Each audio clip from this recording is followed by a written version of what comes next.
dari The Javas Bank menjadi Bank Indonesia. The Javas Bank periode Hindia Belanda. Cikal bakal Bank Sentral. Bank Sentral berdiri pertama kali pada tahun 1828 dengan nama Javas Bank.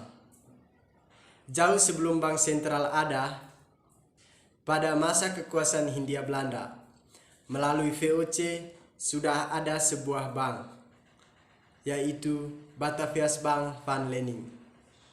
Namun dalam perjalanannya mengalami pasang surut, sehingga akhirnya ditutup.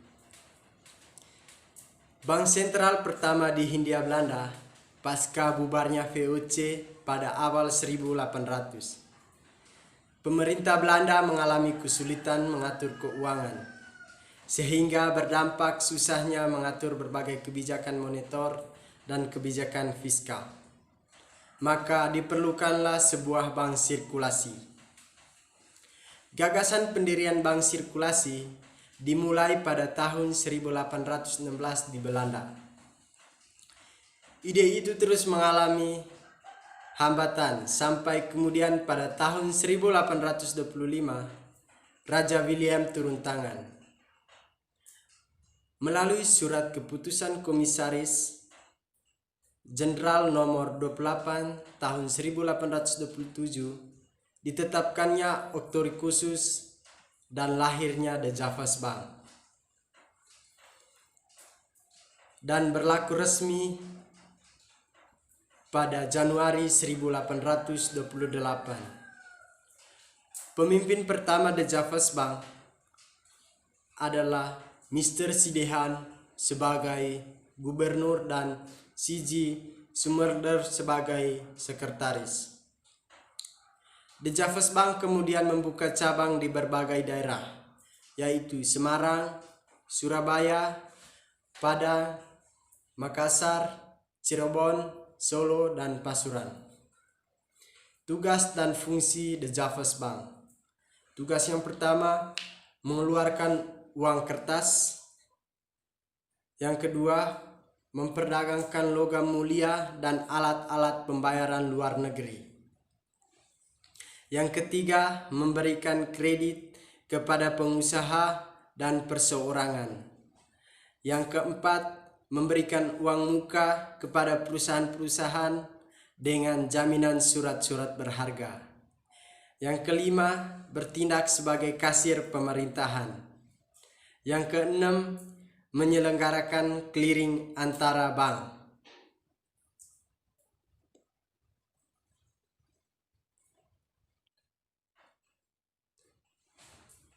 Hubungan antara The Javas Bank dengan pemerintah kurang harmonis, karena status The Javas Bank sebagai bank swasta pasti akan lebih mementingkan kepentingan pengusaha daripada pemerintahan. Pada tanggal 11 Maret 1828, The Javas Bank pertama kali mencetak uang kertas senilai 1.120 juta gulden dan yang terdiri dari pecahan Rp1.000, Rp500, Rp300, Rp100, Rp50, dan Rp25. Gedung pertama The Javas Bank adalah gedung yang saat ini dinamai Museum Bank Indonesia.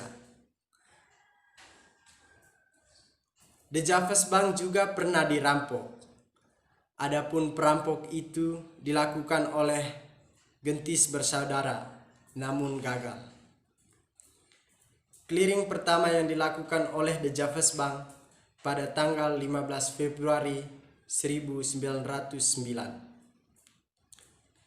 Ketika Jepang berkuasa, mereka melikuidasi hampir semua bank di Indonesia, termasuk bank asing yang dianggap musuh Jepang. Namun akibat proses likuidasi menyebabkan kerugian yang cukup besar, yaitu 115 juta gulden. Menjadi Bank Indonesia. Dualisme bank. Setelah proklamasi kemerdekaan Republik Indonesia, Sebagaimana amanat Undang-Undang Dasar 1945, pemerintah mesti mendirikan suatu bank agar roda perekonomian bisa berjalan stabil. Muncul dualisme, apakah tetap mempertahankan The Javas Bank atau mendirikan bank baru sebagai bank negara. Akhirnya, pada tanggal 17 Agustus 1945 bertempat di Yogyakarta, didirikannya Bank Negara di Indonesia. Pada masa pemerintahan Republik Indonesia Serikat, mata uang yang beredar cukup banyak dan itu mengganggu roda perekonomian. Menteri Keuangan zaman itu, Mr. Safrudin Prawira Negara, mengeluarkan kebijakan moneter yang dikenal dengan istilah gunting Safrudin. Kebijakan tersebut yaitu memotong uang kertas nica menjadi dua bagian, namun kedua sisinya tetap mempunyai nilai, meskipun menyusut, tapi bisa ditukar dengan uang yang baru. Pemerintah berupaya menasionalismekan Bank Indonesia. Caranya adalah dengan membeli saham-saham yang dikuasai oleh pemerintah Belanda. Tepat pada tanggal 1 Juli 1953, The Javas Bank resmi berubah menjadi Bank Indonesia. Pada tahun 1959, Indonesia mengalami inflasi. Untuk mengatasi kondisi ini, pemerintah membuat kebijakan sanering atau penurunan mata uang. Pada awal tahun 1959, Sidang Dewan Menteri Republik Indonesia mencopot Mr. Safrudin Prawira Negara dari jabatan gubernurnya karena bergabung dengan pemerintah revolusioner Republik Indonesia atau disebut PRRI di Sumatera. Sebagai gantinya, kemudian diangkatlah Loekman Hakim. Namun tidak lama kemudian ia juga mengundurkan diri. Pada tahun 1962, Presiden Soekarno kemudian melakukan perubahan terhadap kabinetnya.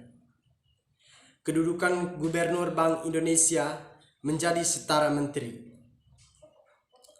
Adapun Jusuf Muda Dalam adalah salah seorang yang sangat melesat karirnya, sehingga mampu menjabat sebagai Menteri Urusan Bank Sentral. Bank Sentral dipulihkan kembali dengan melakukan audit dan menempatkan kembali di luar kabinet. Tidak lama pemerintah mengatur kembali berbagai kebijakan perbankan, sehingga Bank Sentral kembali menjadi Bank Indonesia. Bank Indonesia periode Orde Baru dan Reformasi. Pada tahun 1966, Presiden Soekarno membubarkan Kabinet Dwi Kora dan membentuk kabinet baru, yaitu Kabinet Ampera. Bank Indonesia ditugasi oleh pemerintah untuk aktif dalam kegiatan pembangunan ekonomi atau dikenal sebagai agen pembangunan dengan terjun langsung ke masyarakat untuk bersosialisasi. Berdasarkan Undang-Undang Nomor 13 Tahun 1968, Bank Indonesia ditetapkan menjadi satu-satunya lembaga yang memiliki hak tunggal untuk mengeluarkan uang kertas dan uang logam sebagai alat pembayaran yang sah di Indonesia. Bank Indonesia juga berwenang menetapkan jenis, nilai, serta ciri-ciri uang yang akan dikeluarkan. Indonesia dihantam krisis moneter yang hebat pada tahun 1997 yang menyebabkan nilai rupiah merosot tajam. Bank Indonesia berupaya menjalankan perannya dengan baik dengan memberikan bantuan likuidasi atau dikenal dengan bantuan likuidasi Bank Indonesia.